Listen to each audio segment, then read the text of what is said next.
రైతుల రుణమాఫీకి సంబంధించిన బ్రేకింగ్ న్యూస్ చూస్తున్నాం. రైతులకు రేవంత్ సర్కార్ గుడ్ న్యూస్ చెప్తోంది. రైతు రుణమాఫీ అమలుకు కార్యాచరణ రూపొందించే దిశగా ముందుకు వెళ్తోంది.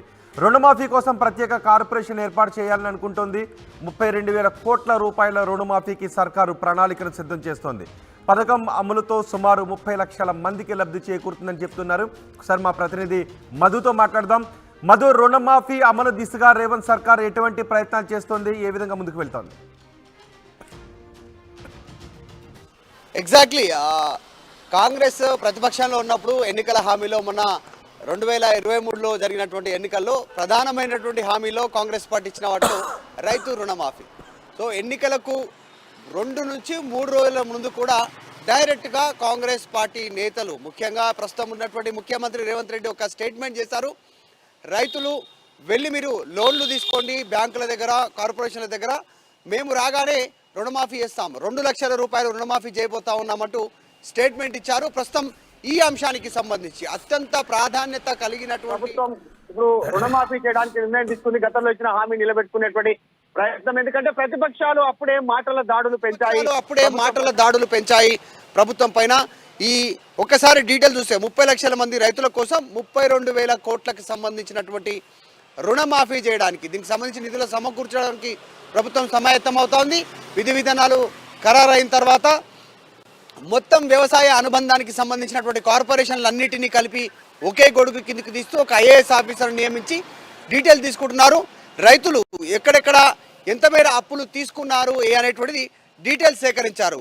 ఒక్కొక్క రైతుకు చేసినటువంటి అప్పుల పైన ఉన్నటువంటి మిత్తితో సహా మొత్తం లెక్కగట్టి అధికారుల నుంచి ప్రభుత్వం లెక్కలు తీసుకున్నారు. లెక్కగట్టి పూర్తిగా ₹1 కూడా రైతులు చెల్లించకుండా ఆ మితితో సహా అప్పును పూర్తిగా రద్దు చేయాలి అనేటువంటిది ప్రభుత్వం నిర్ణయం తీసుకుంది. దీనికోసం పంట పెట్టుబడుల కోసం సుమారుగా 32,000 కోట్ల రూపాయల అప్పులు తీసుకున్నట్టుగా తెలిసింది. ఇవన్నీ కూడా ప్రభుత్వమే బ్యాంకులకు అసలు వడ్డీ పూర్తి స్థాయిలో చెల్లించి రైతులకు ఈ రుణమాఫీ నుంచి విముక్తి కల్పించాలనేటువంటిది ప్రభుత్వం ధ్యేయంగా కనిపిస్తోంది. దానికి సంబంధించి కసరత్తు ప్రారంభమైంది. అయితే దీంట్లో రైతు వ్యవసాయ శాఖకి సంబంధించినటువంటి వివిధ కార్పొరేషన్లు ఉన్నటువంటి పరిస్థితి, అవన్నీ కూడా ఒక్కొక్కరు విడివిడిగా దానికి సంబంధించినటువంటి విధులు నిర్వహిస్తూ ఉన్నారు. అలా కాకుండా వచ్చేటువంటి రోజుల్లోనే త్వరలోనే దీనికి సంబంధించిన మార్గదర్శకాలు రిలీజ్ చేసి ప్రభుత్వం ఒక క్లారిటీ ఇచ్చే ప్రయత్నం చేయనుంది. ఎందుకంటే ఇన్ని అనుబంధ సంఘాలు వ్యవసాయ శాఖకు సంబంధించి సపరేట్గా కమర్షియల్గా కొన్ని డిఫరెంట్ విధి విధానాలు సపరేట్గా చేయడం వల్ల ప్రభుత్వం పైన భారం పడుతూ ఉంది. ఇవన్నీ ఎందుకు, ఇన్ని ఒకే శాఖకు సంబంధించి ఇన్ని అనుబంధ సంబంధించినటువంటి కార్పొరేషన్లు ఎందుకు, అన్నిటిని కలిపి ఒకే కార్పొరేషన్ కింద లెక్కగట్టి ఒక ఐఏఎస్ ఆఫీసర్ను నియమించాలనేటువంటిది కూడా ప్రభుత్వం ఆలోచిస్తూ ఉంది. ఎగ్జాంపుల్ మనం డీటెయిల్స్లోకి వెళ్తే ఒకసారి వ్యవసాయ రంగానికి సంబంధించి అనుబంధంగా ఉన్నటువంటి కార్పొరేషన్లు ఆగ్రోస్ కానీ, మార్క్ఫెడ్, విత్తనాభివృద్ధి సంస్థ, గిడ్డంగుల కార్పొరేషన్, ఆయిల్ ఫెడ్ కార్పొరేషన్లు ఉన్నాయి. ఇవన్నీ కూడా వివిధ పనులు చేస్తూ ఉన్నాయి. ఒకే గొడుగు కిందికి కాకుండా సపరేట్గా కార్పొరేషన్ నుండి చైర్మన్లు నియమించి, సో ఇవన్నీ ఒకే కార్పొరేషన్ కిందికి తీసుకురావాలనేటువంటిది ప్రభుత్వం ఆలోచిస్తూ ఉంది. ఇది ఒక మార్క్ సంబంధించినటువంటి స్టెప్ అనేది చెప్పుకోవచ్చు. కొత్త ప్రభుత్వం దీని మీద సీరియస్గా ఉన్నట్టుగా తెలుస్తోంది. త్వరలోనే ఒక ఐఏఎస్ ఆఫీసర్ నియమించేటువంటి పరిస్థితి ఉంది. మొత్తానికి 2 లక్షల రుణమాఫీతో పాటు గతంలో రైతులు తీసుకున్నటువంటి రుణమాఫీ మిత్తి, దానికి సంబంధించినటువంటి బ్యాంకులకు చెల్లించి ప్రభుత్వమే పూర్తి స్థాయిలో భరోసా ఉండి రైతు విముక్తి ఏదైతే అప్పు చేశారో రైతులు తాను రుణ విముక్తి చేయడానికి ప్రభుత్వం నిర్ణయం తీసుకున్నట్టుగా తెలుస్తోంది. త్వరలోనే దీనికి సంబంధించి ఒక క్లారిటీ వచ్చే అవకాశం ఉంది. రోహిత్, రైట్. అయితే ఎలక్షన్స్కి ముందు ఈ ప్రక్రియలో వేగవంతం అయ్యే అవకాశం ఉంటుంది? ఎలక్షన్స్కి ముందు జరిగే అవకాశం ఉంటుందా? ఎలక్షన్ల లోపల రైతు రుణమాఫీకి సంబంధించినటువంటిది గైడ్లైన్స్ వచ్చే అవకాశం ఉంది. ఎందుకంటే ప్రస్తుతం ప్రభుత్వం దగ్గర ఫండ్స్ లేవు అనేటువంటిది మాటలు వినిపిస్తూ ఉన్నాయి. కేంద్ర ప్రభుత్వంతో సమాయత్తమై కేంద్ర ప్రభుత్వ అనుమతితో 9,000 కోట్ల అప్పు తీసుకోవడానికి రాష్ట్ర ప్రభుత్వం, ఈ కొత్త ప్రభుత్వం సిద్ధమవుతా ఉంది. ఎందుకంటే గత ప్రభుత్వం పూర్తిగా కొన్ని బడ్జెట్ ఖాళీగా ఉంది అనేటువంటి చెప్పే ప్రయత్నం చేస్తారు. శ్వేతపత్రం విడుదల చేస్తారు, ఇప్పటికే అప్పుల్లో ఉంది, బడ్జెట్ జీరో ఉంది అనేటువంటిది చెప్తా ఉన్నారు.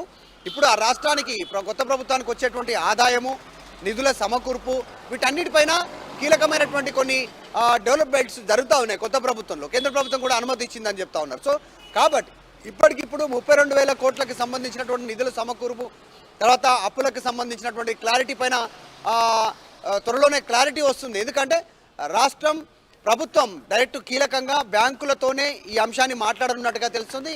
ప్రభుత్వమే బ్యాంకులకు పూర్తి స్థాయిలో భరోసా కల్పించి దానికి సంబంధించినటువంటి రైతులను రుణ విముక్తి చేయడానికి సిద్ధం చేస్తూ ఉన్నారు. ఈ ఎన్నికలలోపు పార్లమెంట్ ఎన్నికలలోపు అవ్వడం కష్టమే రైతు రుణమాఫీ అనేటువంటిది. కానీ గైడ్ లైన్స్ వచ్చే అవకాశం ఉంది. అంటే మీరు రూపాయి లేదు, మిత్తి కట్టాల్సిన అవసరం లేదు, అసలు కట్టాల్సిన అవసరం లేదు, ప్రభుత్వమే పూర్తిగా చెల్లిస్తుంది అనేటువంటి ఒక భరోసాని రైతులకు ఇచ్చి ఎన్నికలకు వెళ్ళే అవకాశం కనిపిస్తూ ఉంది. రైట్, అంటే ఇందులో మళ్ళీ ఏమన్నా క్యాప్స్ ఉండే అవకాశం ఉంటుందా? లేకపోతే రుణం ఉన్నటువంటి అందరు రైతులకి కూడా రుణమాఫీ వర్తించే అవకాశం ఉంటుందా? అంటే మొన్న ఎన్నికలకు చివరి రోజు వరకు కూడా అంటే ప్రభుత్వం చెప్పినటువంటి నిబంధనలు గతంలో ప్రతిపక్షంలో ఉన్నారు కాబట్టి ఎన్నికలకు చివరి రోజు వరకు కూడా ఎవరైతే రైతులు రుణమాఫీ తీసుకున్నారో రుణం తీసుకున్నారో బ్యాంకుల నుంచి కానీ వివిధ రూపేణ వాటికి సంబంధించినటువంటి వరకు ఆ డేట్ వరకు అంటే ప్రభుత్వ ఏర్పాటు కంటే ముందు వరకు తీసుకున్నటువంటి అంటే ఎన్నికలకు ముందు వరకు తీసుకున్నటువంటి మొత్తం రైతు రుణాలను ప్రభుత్వం చెల్లించడానికి సిద్ధంగా ఉంది. ప్రభుత్వం ఏర్పాటు తర్వాత కొత్తగా తీసుకున్నటువంటి రుణాలపైన ఎలాంటి క్లారిటీ లేదు. ప్రభుత్వం వాటిని రుణమాఫీ చేస్తుందా లేదా అనేటువంటిది. సో ప్రస్తుతానికి మాత్రం ఎన్నికలకు బిఫోర్ తీసుకున్నటువంటి హామీ ఇచ్చినటువంటి ప్రకారం వారందరికీ రుణమాఫీ ఉంటుంది.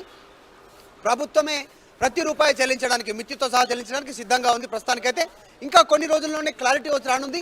వీరందరికీ భరోసా కల్పించిన తర్వాత పార్లమెంట్ ఎన్నికల్లో వెళ్ళడానికి సిద్ధమవుతా ఉన్నారు. ఎందుకంటే పార్లమెంట్ ఎన్నికలకు సంబంధించి ఎన్నికల షెడ్యూల్ వచ్చే కంటే ముందుగానే దీనికి సంబంధించి నోటిఫికేషన్ వచ్చే కంటే ముందుగానే ఈ ప్రకటన ఉంటుంది ప్రభుత్వం నుంచి. ఇప్పటికే అధికారులకు వ్యవసాయ శాఖ అధికారులకు బ్యాంకు అధికారులకు ఇంకా ఫైనాన్స్ డిపార్ట్మెంట్కి సంబంధించిన అధికారుల ద్వారా లెక్కలు తీసుకున్నారు ఎంత భారం పడుతుందని. ప్రస్తుతానికి సూచాయగా 32,000 కోట్లు ప్రస్తుతం రుణమాఫీకి ప్రభుత్వానికి కావాలి చేయడానికి.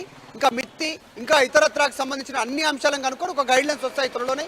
రైతులకు భరోసా ఇచ్చిన తర్వాతనే నోటిఫికేషన్ రాకముందుకే భరోసా ఇచ్చిన తర్వాతనే ఎన్నికలకు వెళ్ళేటువంటి అవకాశం ఉంది. లేదంటే చాలా ఎఫెక్ట్ పడేటువంటి అవకాశం ఉంది. ప్రభుత్వం చాలా యాక్టివ్ రోల్ పోషిస్తూ ఉంది. ప్రభుత్వం దగ్గర ఉన్న బడ్జెట్ను మినహాయించి వీరికి భరోసా ఇచ్చి నెక్స్ట్ ఎన్నికలకు వెళ్తారు. ఎన్నికల తర్వాత నిధులు సమకూర్చిన తర్వాత వివిధ రూపాల తర్వాత మార్చి తర్వాత కొత్త ప్రభుత్వానికి అప్పులు చేసే అవకాశం ఉంది.